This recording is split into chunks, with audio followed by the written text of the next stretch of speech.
One allergen, it could have several. Yeah. Tanya and Nadim Ednan-Laperouse are on a mission to make schools safer. Staff at Queen's Manor Primary in Fulham have their own allergy action plan, but not all schools are like this one. The training of kitchen staff in all schools is vital because the children are becoming more and more allergic, food allergy in particular, and it's a matter of life and death for so many children. Their daughter Natasha had severe food allergies that they say weren't always taken seriously at school. Her life was put at risk a number of times. Quite often it was from the adults, the teaching staff, and sometimes from parents who didn't really understand the severity of her allergies and didn't want to really understand, I think, is what we felt. And sometimes children. Natasha died after having an allergic reaction to a pret-a-manger baguette. Tanya and Nadim fought successfully to change the law on food labelling. They're now calling for allergy policy to be a legal requirement in schools.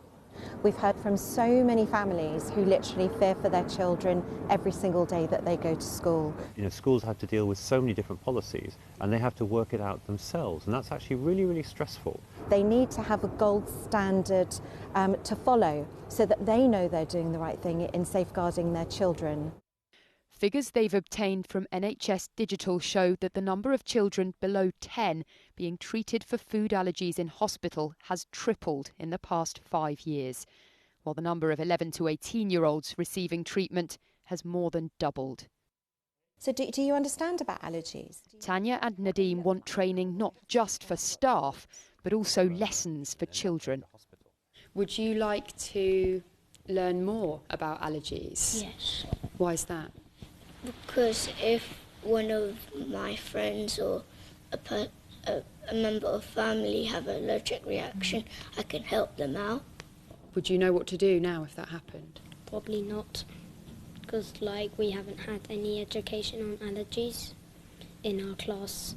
But everyone should know it, because in any situation someone could have an allergy attack. For every child in the school who has an EpiPen, we actually keep 2. They're hoping this school will help test out their allergy policy as part of a pilot scheme in Hammersmith and Fulham. It would be hugely reassuring, I think, for all members of the school community, for parents whose children are here all day, and for the staff who work with the children in class across lunchtime. I think it would be very reassuring that we're all meeting the same standards. The government says it's up to individual schools to make their own policies, but Tanya and Nadim say there must be a national standard to keep children safe. Chloe Keedy, ITV News, Fulham.